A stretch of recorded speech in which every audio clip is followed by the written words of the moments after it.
Hi guys, welcome to another video. Go show this live.me person out. I'll leave a link in the description. Well, you have to, to live.me in the App Store. Hopefully enjoy and send her love and everything. See you later. Bye. I'm saying something right now. Hi. As you just saw there, that was a live.me person. Hopefully you enjoyed her doing her stuff. Send her love, attention. She does makeup, so see you later. Bye. Get on with the main video. This is huge. Welcome, ladies and gentlemen. My name is Stone Mountain, and Battlefield dropped a bombshell last night on us with a huge patch. I'm talking like 10 pages of patch notes on this PDF. I'll have it linked in the description below. What I did was I read through all of it and kind of just pulled out what was probably relevant to most of you, or I think was really interesting myself. Tons of bug fixes, changes to weapons, vehicles, game modes. But let's just start with some of the general stuff and what's new.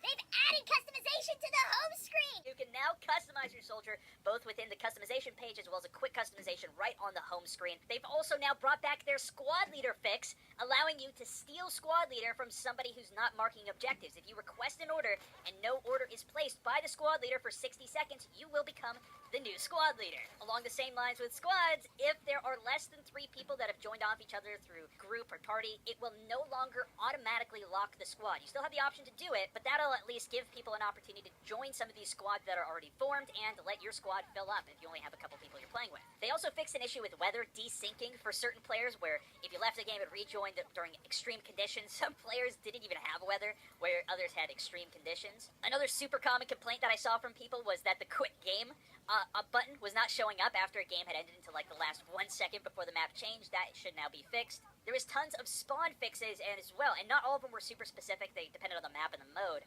for where it did mention it, but it did get some specifics in terms of planes spawning farther back to help avoid behemoths on certain maps. There's now a sound effect for kind of a hit marker-esque thing when you ricochet a bullet off of a tank, for example. If you hit it at the right angle, it'll just bounce right off, and they made it a little bit more understandable that that is a ricochet by adding a sound effect. In terms of player balance and matching up the lobbies, they now are going to be balancing players based on their skill in their current game rather than their overall global level. And there was a ton of improvements to server performance, bandwidth, handling jitters, packet loss, better hit registration, especially for planes they had mentioned, and several other performance updates. There was also a ton of notes about joining into games, leaving games. I mean, there's just a ton of bug and glitch fixes. A lot of them I haven't even seen, but it's good to see that they're improving upon those. In terms of what's new and coming to the game, though, rental servers are now here. You can find them under the custom games. At least for PC, the longest you can currently rent a server is for 30 days. You can also find that under the store tab, which they also added the battle packs, although you can't buy them yet. In the 22nd, that should be coming out. And from battle packs, you can now get squad XP boosts. And they also made it so that the kill log, you can now choose it to show all or customize it to only show yourself, your squad, or even just nearby actions. I'm going to be testing this out as I think this will probably be the best if you pay attention to the feed. For example, so you know if an enemy's sniping out the teammates that are around you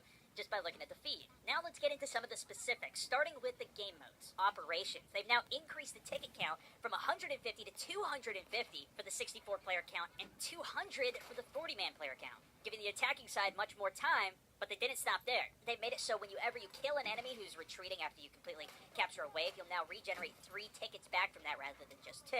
And you probably didn't even know that was a thing. Well, they're adding even more of these small little hints in this game mode as well as elsewhere in the game to help give you more tips. They also made it so when the attacking side captures the objectives and moves up to the next set, you'll always have at least 50 going into that next one rather than just 30. Plus, they've even sped up the capture speed of the points in operations. Moving over to Suez, which we had already heard about more in Conquest territory now. They added these 2 more flags. They also added a new car, and they made the capture zone smaller there. Finally, for war pigeons, they made it so it's even easier to spot the pigeon as it's flying away, hopefully giving you more of an opportunity to shoot it down. Both with weapons and gadgets, there was quite a few changes across the board for all classes. So let's start with the weapons. For the support class, they noticed that a lot of people weren't using the support class. The LMGs in particular have gotten a nice buff, especially in the mid-range for their suppression. They also have more accuracy while you're aimed down sight. The low-weight machine gun variations will also gain accuracy faster as you're firing, so the longer you shoot, the more stable that it'll get, and they have bipods. Over to Assault, the Hell Regal now will overheat slower and will have slightly more horizontal recoil. They made the buckshot more consistent for the shotguns, although there's no mention of the 10A shotgun, which I personally saw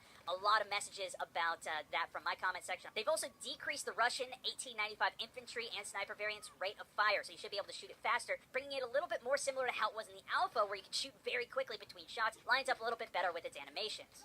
As for the medic, they reduced the reload time of the auto-loading 8 extended, so we'll see how that fares.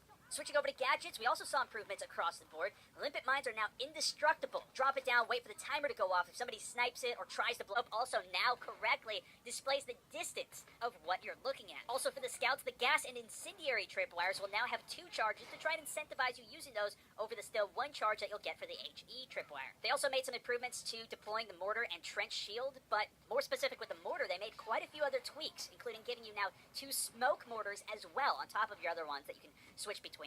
The air burst had its max damage radius reduced, so you got to get it a little bit more in a sweet spot in order to get the maximum amount of damage out of it. The HE and air burst mortars also have the same range now, plus they've added a new little mechanic where the faster that you shoot, the less accurate that the shots will be. That red dot that's in the middle will now slowly get smaller and smaller until it's going to be 100% accurate, and then you can shoot it with 100% accuracy if you want to wait for it. What was happening previously is people would just find a target and then keep spamming the button.